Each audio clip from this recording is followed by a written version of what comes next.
নমস্কাৰ আপোনালোকে চাই আছে EPathshala ইউটিউব চেনেল মুখ্যমন্ত্ৰী আত্মনিৰ্ভৰ অসম অভিযান 2.0 ইয়াৰ যে অনলাইন আবেদন আছে অনলাইন আবেদন ইতিমধ্যে আৰম্ভ হৈছে যোৱাকালিৰ পৰা আৰু ইয়াৰ আবেদনৰ যেটো অন্তিম তাৰিখ আছে এই তাৰিখটো 18 নৱেম্বৰ 2024 তাৰিখ হিচাপে ঘোষণা কৰা হৈছে এতিয়া ইয়াত কেনেকৈ অনলাইন আবেদন কৰিব লাগে ইয়াৰ ওপৰত এটা খুব ডিটেইল ভিডিও বনাইছো যদি এই ভিডিওটো চোৱা নাই তেতিয়াহলে এবাৰ এই ভিডিওটো চাই লব ভিডিওটোৰ লিংক মই ডেসক্ৰিপচন বক্সত দি থৈ দিছো গতিকে চাই লব এবাৰ কেনেকৈ আবেদন কৰিব লাগে এটো গম পাব লগতে যদি হে আমাৰ জৰিয়তে আপোনালোকে অনলাইন আবেদন কৰিব বিচাৰে তেতিয়াহলে ডিটেইলছ ভিডিওটোৰ ডেসক্ৰিপচনত আছে আমাৰ জৰিয়তে আপোনালোকে অনলাইন আবেদন কৰিব পাৰিব এতিয়া আমাৰ বহু যুৱক যুৱতীৰ মনত আমাৰ বহু বন্ধু বান্ধৱীৰ মনত মুখ্যমন্ত্ৰী আত্মনিৰ্ভৰ অসম অভিযান 2.0 ওপৰত বিভিন্ন ধৰণৰ প্ৰশ্ন আছিল আৰু এই প্ৰশ্নসমূহৰ উত্তৰ দিবৰ বাবে আজি এই ভিডিওটোত বনোৱা হৈছে যেনে এলিজিবিলিটি ক্ৰাইটেৰিয়া কি হয় কিমান পইচা দিব লাগিব কি কৰিব লাগিব যোৱাবাৰ এপ্লাই কৰা বিলাকে কেনেকৈ আবেদন কৰিব লাগিব গতিকে সকলো বিলাকৰ বিষয়ে আজি এই ভিডিওটোত মই আপোনালোকক জনাব বিচাৰিছো আশা কৰিছো আপোনালোকক এই ভিডিওটোৱে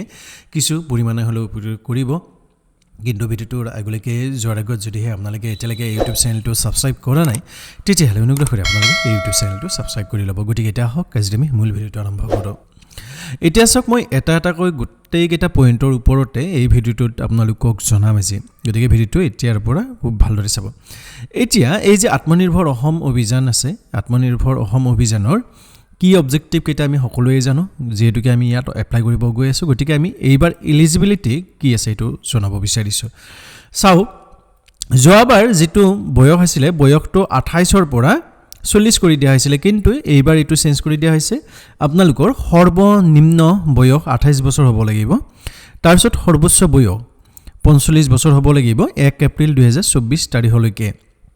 তাইছত যদি এডুকেশনাল কোৱালিফিকেশনৰ ক্ষেত্ৰত আমি ক'ব যাও তেতিয়াহলে জেনাৰেল কাষ্টৰ কাৰণে মিনিমাম ক্লাছ 10 পাস কৰিব লাগিব আৰু যিসকল এসসি এসটি ওবিসি তেওঁলোকে ক্লাছ 10 লৈকে পঢ়িলে হ'ল অৰ্থাৎ এইটোই বুজাইছে যে যিসকল জেনাৰেল ক্যাটাগৰী তেওঁলোকৰ মেট্ৰিক সাৰ্টিফিকেট থাকিব লাগিব বা ক্লাছ 10 পাস সাৰ্টিফিকেট থাকিব লাগিব এসসি এসটি ওবিসিৰ কোনো ধৰণৰ নালাগে জাস্ট ক্লাছ 10 লৈকে পঢ়িলে হ'ব দাসত কৈছে যে যিসকল ক্যান্ডিডেট থাকিব সেই ক্যান্ডিডেট সকলৰ দক্ষতা থাকিব লাগিব অভিজ্ঞতা থাকিব লাগিব আৰু জ্ঞান থাকিব লাগিব যে কেনেকৈ পইচা ইনকাম কৰিব পাৰি গতিকে এইটো আপোনালোকৰ থাকিব লাগিব এইটো ইমান মানে এপ্লাই কৰোতে এইটো ইমান আপোনালোকৰ গুৰুত্বপূৰ্ণ পইণ্ট নহয় তাৰ পিছত the applicant should have schedule commercial bank account which has been opened before 1st April 2024 অৰ্থাৎ যিকোনো এটা বাণিজ্যিক বেংকত 1 এপ্ৰিল 2024 তাৰিখৰ আগতে এটা বেংক একাউন্ট খোলা হ'ব লাগিব অৰ্থাৎ আপোনালোকৰ নামত এটা বেংক একাউন্ট থাকিব লাগিব ইয়াৰ পিছত কৈছে যে the applicant should not have defaulted any loan taken from any scheduled commercial bank in past অৰ্থাৎ আপোনালোকে ধৰক আগতে বেংকৰ লোন লৈছিলে কিন্তু আপোনালোকে সেই বেংকৰ লোনটো ধাৰ মাৰা নাই তেতিয়াহলে তেওঁলোকক এই যে লোন আছে বা এই যে স্কিম আছে স্কিমত তেওঁলোকক দিয়া নহয় ইয়াৰ পিছত কোৱা হৈছে not more than one member from any household shall be eligible to be beneficiary under this scheme for the purpose of the scheme family mean husband wife brother and sister অৰ্থাৎ এটা পৰিয়ালৰ ভিতৰত দুগৰাকী সদস্যই এই যে স্কিম আছে স্কিমত apply কৰিব নোৱাৰে ইয়াত ফ্যামিলি বুলি ক'লে আপোনালোকৰ পতি পত্নী ভাই আৰু ভনীৰ কথা বুজোৱা হৈছে তাৰছত এমপ্লয়মেন্ট এক্সচেঞ্জত ৰেজিষ্ট্ৰেচন নম্বৰ আপোনালোকৰ থাকিব লাগিব তাৰছত আছে আপোনালোকৰ CMAAA 1.0 বেনিফিট তেওঁলোকে পাব নালাগিব অৰ্থাৎ যি 25000 পালে তেওঁলোকে ইয়াত এপ্লাই কৰিব নোৱাৰে এতিয়া ডকুমেন্টছ কি লাগিব এতিয়া আপোনালোকৰ এড্ৰেছ প্ৰুফৰ কাৰণে Aadhaar card voter card passport driving licence লাগিব যিকোনো এটা থাকিলে হ'ল ঠিক আছে তাৰছত proof of educational qualificationৰ আপোনালোকক proof লাগিব বেংকৰ যেটো পাসবুক আছে বেংকৰ পাসবুকৰ ফ্ৰন্ট কপিটো লাগিব মানে ফ্ৰন্ট পেজ যেটো আছে হেতু লাগিব যত আপোনালোকৰ নামটো খুব ধুনিয়াকৈ লিখাই থাকে এতিয়া চাওক আপোনালোকৰ যেটো নাম আছে এই নামটো বেংকত একে থাকিব লাগিব এমপ্লয়মেন্ট এক্সচেঞ্জ যিখন কাৰ্ড আছে এমপ্লয়মেন্ট এক্সচেঞ্জটো একে থাকিব লাগিব লগতে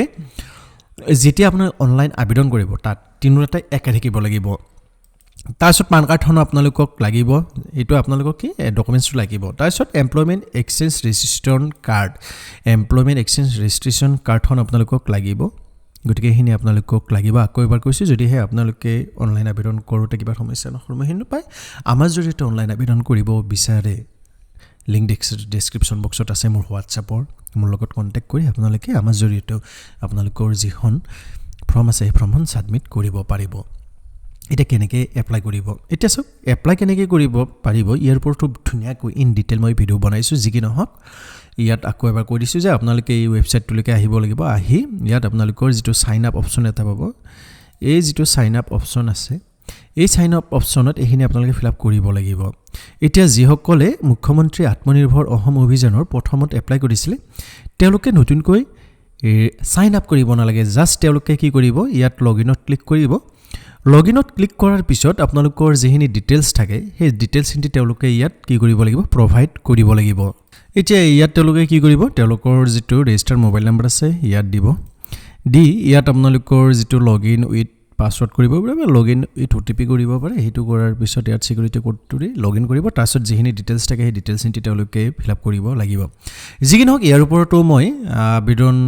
কৰাৰ ভিডিও এটা বনাম যে আগত যিসকলে এপ্লাই কৰিছিলে তেওঁলোকে কেনেকৈ নতুনকৈ এপ্লাই কৰিব লাগিব গতিকে তাৰ বাবে আপোনালোকে ইউটিউব চেনেলটো সাবস্ক্ৰাইব কৰি থৈ দিব সেই যি ভিডিও আছে এই ভিডিওটো আপুনি আজি পাব ইয়াৰ পিছত আপোনালোকে লগইন কৰাৰ পিছত নেসেসাৰি ফিল্ডসমূহ ফিল আপ কৰিব লাগিব কৰি কিনে ৰেজিষ্টাৰ কৰিব লাগিব তাৰপিছত আপোনালোকে এইবাৰ অনলাইন পেমেন্ট এটা কৰিব লাগিব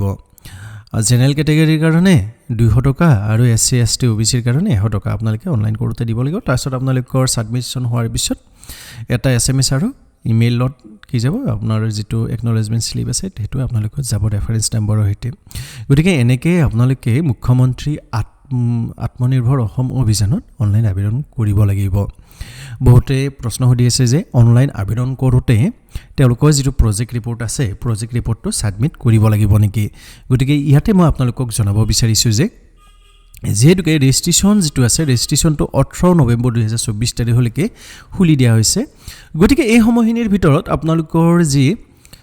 প্ৰজেক্ট ৰিপৰ্ট আছে প্ৰজেক্ট ৰিপৰ্টটো আপোনালোকক নালাগে কিন্তু মনত ৰাখিব যে প্ৰজেক্ট ৰিপৰ্টটো যদি আপোনালোকে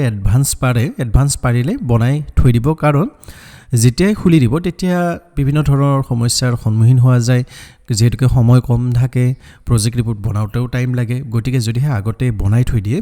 তেতিয়াহলে আপোনালোকৰ প্ৰজেক্ট ৰিপৰ্টটো ভাল হোৱাৰ সম্ভাৱনা বেছি আছে কাৰণ তাত আমি কি কৰিব পাৰিম ভালদৰে ইনপুটছ বিলাক দিব পাৰিম গতিকে আকৌ এবাৰ জনাইছো যে যদিহে আপোনালোকে আমাৰ জৰিয়তে প্ৰজেক্ট ৰিপৰ্টসমূহ বনাব বিচাৰে এতিয়াতে তেতিয়ালে ডেসক্ৰিপচন বক্সত লিংক দি থৈ দিছো মাসুলৰ ষ্ট্ৰাকচাৰটো দি থৈ দিছো আমাৰ জৰিয়তে আপোনালোকে প্ৰজেক্ট ৰিপৰ্ট বনাব পাৰিব যেহেতুকে আমি প্ৰজেক্ট ৰিপৰ্ট কেনেকৈ বনাব লাগে মুখ্যমন্ত্ৰী আত্মনিৰ্ভৰ অসম অভিযানৰ অধীনত ট্ৰেনিং লৈছিলো গতিকে ইয়াৰ ওপৰত ভাবো কিছু হলেও নলেজ আছে গতিকে আমাৰ জৰিয়তে আপোনালোকৰ যিসমূহ প্ৰজেক্ট ৰিপৰ্ট আছে প্ৰজেক্ট ৰিপৰ্টসমূহ বনাব পাৰিব কিন্তু মনত ৰাখিব প্ৰজেক্ট ৰিপৰ্ট এতিয়াই সাবমিট কৰিব নালাগে এই ৰেজিষ্ট্ৰেচন কৰা হোৱাৰ পিছত এইবিলাক ভেৰিফাই হ'ব ভেৰিফাই হোৱাৰ পিছত আপোনালোকে আকৌ ফাইনেল অনলাইন কৰিবৰ বাবে খুলি দিয়া হ'ব গতিকে তেতিয়াহে আপোনালোকৰ যি প্ৰজেক্ট ৰিপৰ্ট আছে বিজনেছ প্ল্যান আছে সকলোবিলাক লিখিব লাগিব বা সকলোবিলাক আপলোড কৰিব লাগিব গতিকে এই ভিডিওটো মানে আছিল আশা কৰিছো আপোনালোকৰ মনত এতিয়া কোনো ধৰণৰ প্ৰশ্ন নাই এপ্লাই কৰা লিংকটো মই ডেসক্ৰিপচন বক্সত দি থৈ দিম আগতে কেনেকৈ এপ্লাই কৰিব লাগিব ভিডিওটোৰ লিংকো মই ডেসক্ৰিপচন বক্সত দি থৈ দিম ভিডিওটো এবাৰ চাই ল'ব নোৱাৰিলে আমাৰ লগত কন্টাক্ট কৰিব আমি এপ্লাই কৰি দিম ভিডিওটো ভাল পালে লাইক কৰিব চেনেলটো সাবস্ক্ৰাইব যদি কৰা নাই চেনেলটো সাবস্ক্ৰাইব কৰিব উন্নত ভিডিওত লগ পোৱাৰ প্ৰতিশ্ৰুতি ৰাজিলৈকে মই যদি কলিতা এই ভিডিওটোৰ পৰা বিদায় ল'ব বিচাৰিছো ধন্যবাদ জয় আই অসম